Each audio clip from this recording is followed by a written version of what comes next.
हम 2026 के नए सेशन में प्रवेश कर चुके हैं और मेरी तरफ से सभी को इस 2026 के नव वर्ष की हार्दिक शुभकामनाएं।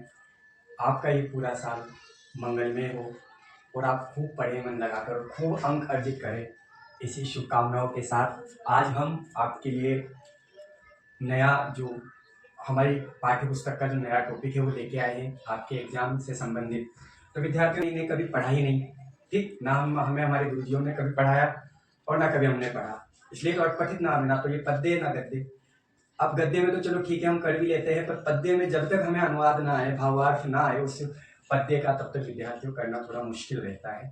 और अंक भी आप देखिए, अंक भारांक भी देखिए आप, 6 अंक का ही आता है, 6 का तीसरा प्रश्न और 6 का ही चौथा प्रश्न आएगा विद्यार्थियों, समझ रहे हैं आप। और इसके बाद में एक और आता है पठित पद्यांश पठित गद्यांश, ठीक है, वो आता है 5वां छठा पर विद्यार्थी। उसमें देखिए आप, उसमें 3-3 अंक के ही आएंगे हमारे, यानी कि जो हमने पढ़ रखा है वो तो ओनली 3 अंक का ही आएगा, 3 अंक का पठित गद्य और 3 अंक का पठित पद्य। पर जो हमने नहीं पढ़ा हुआ वो 6 अंक का आएगा, 6 अंक का ये पद्य और 6 अंक का गद्य। तो विद्यार्थियों इस पे हमें जरूर जरूर जरूर ध्यान आकर्षित करें। टॉपिक को लेकर शिक्षक और शिक्षार्थी दोनों ही उदासीन प्रवृत्ति के रहते हैं, क्योंकि हमें ये तो बोले ठीक है, हमने जो हमारा पाठ्यक्रम है वो पूरा करा दिया, फिर चलो ठीक है आप बच्चे आप याद कर लाना डेस्क वर्क में से या पास में से। नहीं विद्यार्थी, 6 अंक का आपके निबंध का जितना वेटेज है, ये 6 अंक, ये 6 प्रश्न का आपने उत्तर दे दिए, इसका मतलब आपके 6 अंक निश्चित हो गए। निबंध में आपको कितना सारा करना पड़ेगा, पर इसमें देखिए 6 अंक के एक एक लाइन के उत्तर जब आपने दे दिए तो आपके 6 अंक प्राप्त हो गए। तो इसमें निबंध से भी इजी है नंबर लाना, बस आपको ये आना चाहिए। तो विद्यार्थी इसी श्रृंखला में हम क्या करेंगे, जितने भी आपके महत्वपूर्ण ये जो पद्य वाले जो अपठित पद्यांश है वो जितने भी आपके डेस्क वर्क में है वो, प्लस जितने भी आपके पास पाठ्य पुस्तक में है वो हम यहाँ पे बोर्ड पे करवाएंगे, ताकि आने वाले 19 फरवरी को हमारे एग्जाम में ये प्रश्न हमारे हाथों से ना जाए और ये प्रश्न के जो 6 अंक है ये भी हमारे पास रहे। इतना हम कोशिश करेंगे और उम्मीद है कि आप इस मुहिम में मेरा साथ देंगे, लगातार आप वीडियो देखेंगे ताकि आपका ये 6 अंक ना छूट ना पाए, है ना। तो देखिए विद्यार्थियों, जब मैं पढ़ाता हूँ विद्यार्थियों को ये तो किस प्रकार से है ना, एक बार आपको मैं, अब हम अपने जो इसका सेशन है इसको शुरू करते हैं, कक्षा को शुरू करते हैं। तो विद्यार्थियों सबसे पहले आप ये जो मैंने ये जो पद्यांश लिया है विद्यार्थियों, जो ये मैंने पद्यांश लिया है ना, ये पद्यांश विद्यार्थियों 2024 के बोर्ड में आया हुआ है। आपके पाठ्य पुस्तक, आपके जो 10वीं क्लास के 2024 में जो बोर्ड में जो प्रश्न आया हुआ है, चौथा ये वाला प्रश्न, ठीक है विद्यार्थियों।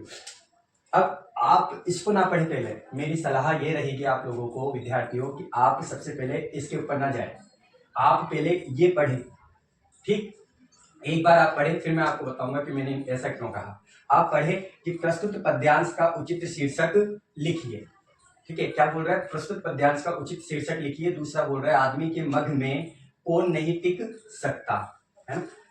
आपको कुछ नहीं आ रहा कोई बात नहीं, बस आप प्रश्न पढ़िए। पत्थर कब पानी बन जाता है, हमें पता ही नहीं, है ना। रोशनी किसे नहीं मिलती, पता नहीं। पर्वत के पांव कब उखड़ जाते हैं, ये भी पता नहीं। मेहंदी के बीच क्या छिपा है, ये भी पता नहीं बेटा। जब आप ये भी पढ़ लेंगे, है ना, फिर भी आप इसको पढ़ेंगे तो आप पहले ये पढ़ ले और फिर ये पढ़िए, आपको समझ नहीं आएगा। क्यों समझ नहीं आएगा, जब तक आपने इसका भावार्थ नहीं किया हुआ आपका भावार्थ, तब तक आपको ये प्रश्न समझ में नहीं आएंगे। फिर आप तुक्का प्रवृत्ति से चलेंगे और तुक्का प्रवृत्ति विद्यार्थियों सफल नहीं होंगे, ठीक है। तो इसी प्रकार से हम क्या करेंगे, हम प्रत्येक जितना भी पास में दिया हुआ है और हमारे डेस्क वर्क में जितने भी पद्यांश ये दिए हुए हैं ये हम यहाँ करवाने की कोशिश करेंगे अपठित पद्यांश, ताकि आपके 6 अंक पूर्णता की ओर अग्रसर हो सके, ठीक है विद्यार्थियों। तो देखिए आप पहले आपको ये पढ़ना है, जितना भी मैंने दिया है आप भी स्वयं प्रैक्टिस करें। तो आपको कैसे करना है, पहले ये पढ़ना है फिर ये पढ़ना है। संभव है कि आपको इनके उत्तर ये पढ़ने के बाद ना मिले, बिल्कुल संभव है, पर विद्यार्थियों जब आप इसका भावार्थ देखेंगे उसके बाद तो आपको लगेगा कि हाँ अब मैं इसका प्रश्नों के उत्तर देने में समर्थ हूँ। तो देखिए करते हैं, एक बार आप ये पढ़िए फिर आप ये पढ़िए। देखिए, हे कौन विघन ऐसा जग में टिक सके आदमी के मग में, खम ठोक ठेलता है जब नर पर्वत के जाते पांव उखड़, मानव जब जोर लगाता है पत्थर पानी बन जाता है, गुण बड़े एक से एक प्रखर छिपे मानव के भीतर, मेहंदी में जैसे लाली हो, वर्तिका बीच उजियाली हो, बत्ती जो नहीं जलाता है, रोशनी वे नहीं पाता है। ये प्रसिद्ध रामधारी सिंह दिनकर की सुप्रसिद्ध कविता है विद्यार्थी। ठीक है, तो अब आपने ये पढ़ लिया, अब ये पढ़ी प्रस्तुत पद्यांश पंक्ति शीर्षक, है ना। आदमी के मग में कौन नहीं टिक सकता, पत्थर कब पानी बन जाता है, रोशनी किसे नहीं मिलती, पर्वत के पांव कब उखड़ जाते हैं, मेहंदी के बीच क्या छिपा है। तो अभी तक भी विद्यार्थियों में इनके प्रश्न का उत्तर नहीं मिला, और मिलेगा भी कैसे, जब तक हमें इनका भावार्थ नहीं आएगा तब तक उत्तर नहीं मिलने वाला है, यकीन मानिए विद्यार्थी। तो हम कोशिश करेंगे कि आने वाले 19 तारीख के एग्जाम में यहाँ पे जो कराया जाए अपठित पद्यांश, उनमें से भाग ना जाए, है ना। 1-2% चला जाएगा तो विद्यार्थियों आप इतने भावार्थ कर लेंगे कि उनको उन पंक्तियों का भावार्थ करने में आप सक्षम रहेंगे, इतनी मुझे उम्मीद है। ठीक है, तो विद्यार्थियों आप अब देखिए, अब मैं जब ये करवा दूंगा आपको भावार्थ, उसके बाद में आप स्वयं इसका क्या देने लगेंगे, इनका उत्तर देने लगेंगे। अब तक आपको ये उत्तर नहीं आ रहा है ना, अब स्वयं आप उत्तर देने लगेंगे विद्यार्थी। देखिए कैसे जादू होता है, किस प्रकार से जादू होता है, देखिए इधर देखिए।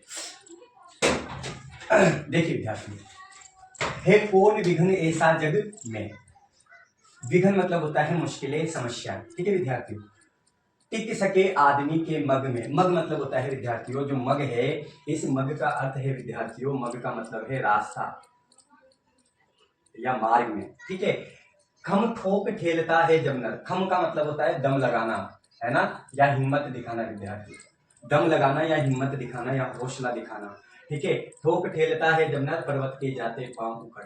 तो क्या कहते हैं विद्यार्थियों कि कवि कहते हैं रामधारी सिंह दिनकर जी कहते हैं, क्या कहते हैं, है कौन, भाई है कौन, कवि कहते हैं कि ऐसा कौन सा मुश्किल या परेशानी है संसार में, है ना, जो टिक सके आदमी के मन में, जो आदमी के रास्ते में टिक सके, ऐसी कोई सी भी, अर्थात ऐसी कोई सी भी मुश्किल या समस्या नहीं है।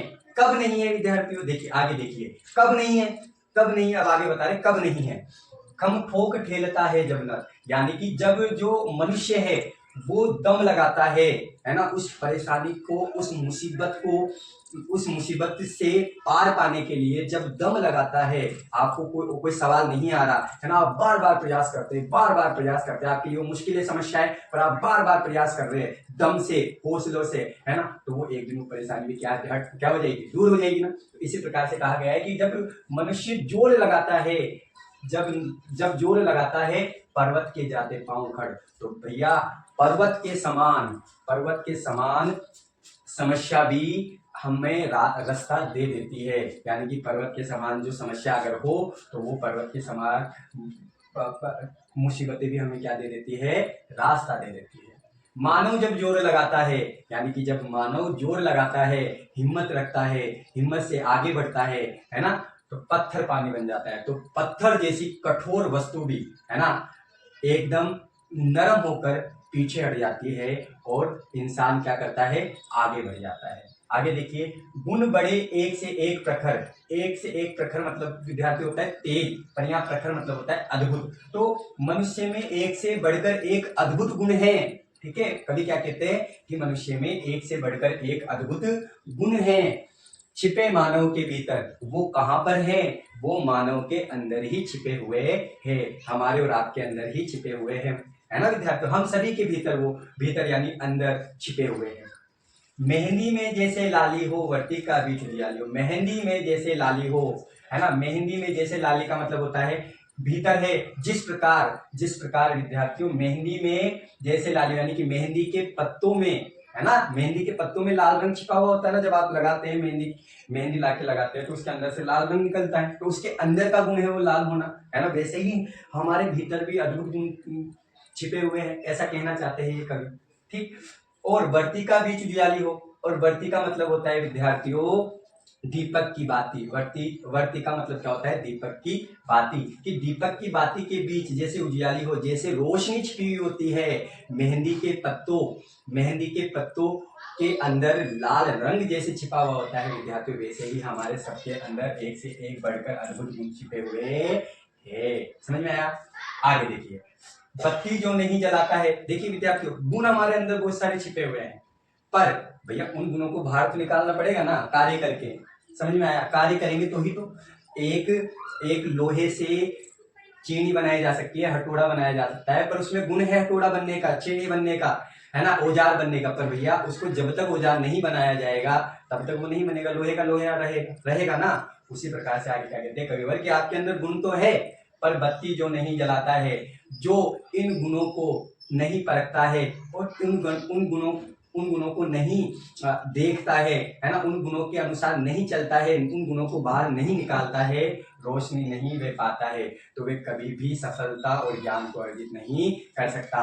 कहने का भावार्थ ये है कि हमें मेहनत तो विद्यार्थियों करनी पड़ेगी। ऐसी कोई भी मुश्किल विश्व में नहीं है, संसार में नहीं है जो हमारी हिम्मत के आगे टिक सके, पर हमें अंदर से हिम्मत को दिखानी पड़ेगी, तभी हम सफल हो पाएंगे, तभी हमारे अंदर से रोशनी प्रकाश निकल पाएगा। ये अर्थ है इस पद्य का, इस पंक्तियों का। ठीक है विद्यार्थियों, हमने अर्थ किया। अब एक बार हम इस भावार्थ को समझ लेते हैं, मैंने करवा दिया है ना। अब एक बार और पढ़ लेते हैं। देखिए क्या कहते हैं, कह रहा है विद्यार्थी भावार्थ क्या कह रहा है इसका। कवि कहते हैं कि दुनिया में ऐसी कोई बाधा या मुश्किल नहीं है जो किसी दृढ़ निश्चय व्यक्ति के रास्ते में क्या हो सके, टिक सके। जब मनुष्य ठान लेता है तो बड़ी से बड़ी पहाड़ जैसी मुश्किलें भी सामने घुटने क्या कर देती है विद्यार्थियों, टेक देती है।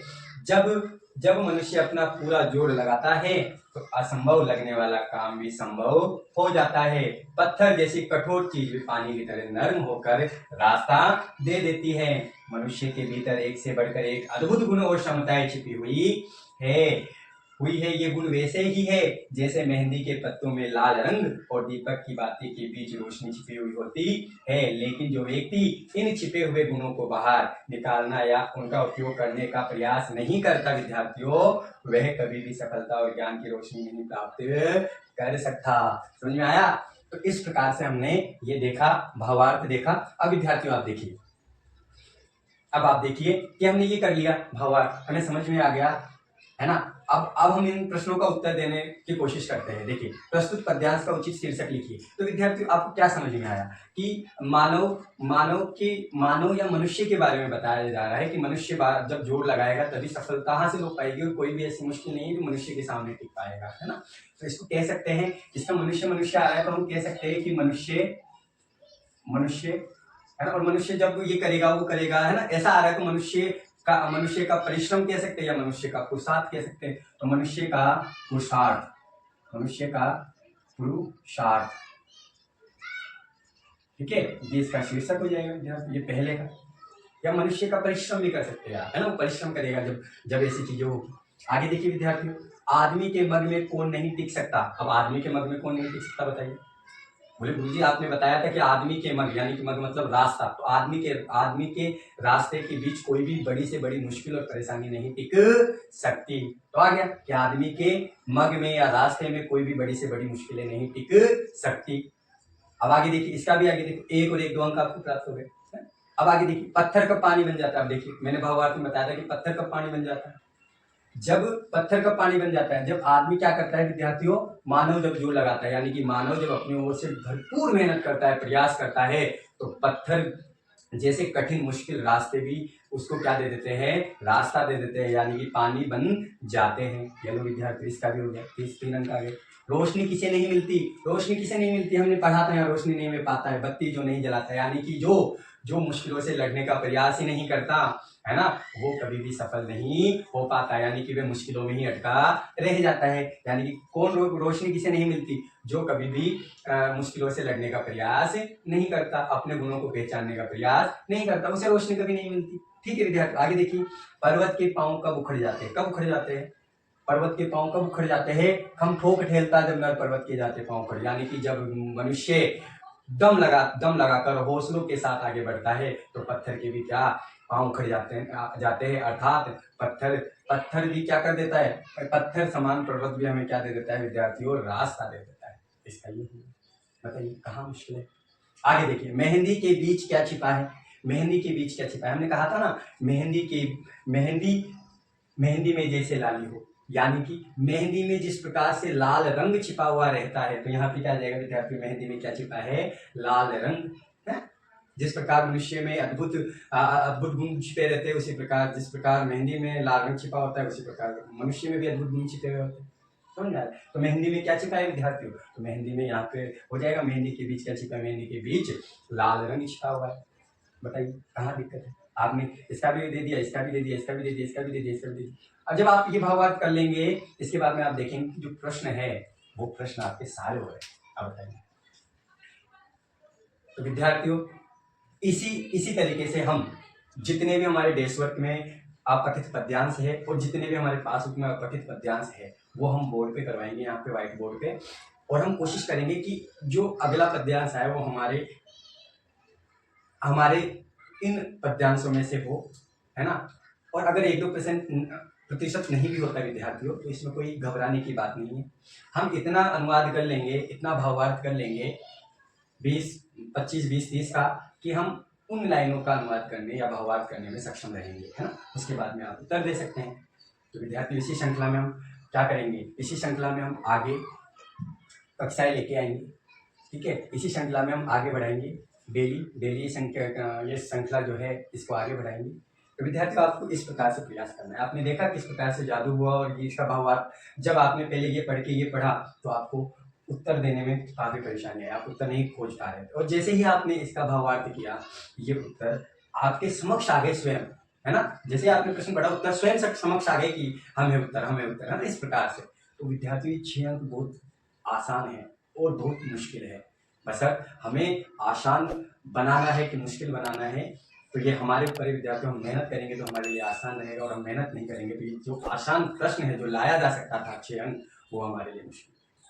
इसी उम्मीद के साथ कि विद्यार्थियों आप मेहनत करेंगे, आप 6 में से 6 अंक लाएंगे। इसलिए इसी श्रृंखला को हम आगे भी ऐसे ही जारी रखेंगे।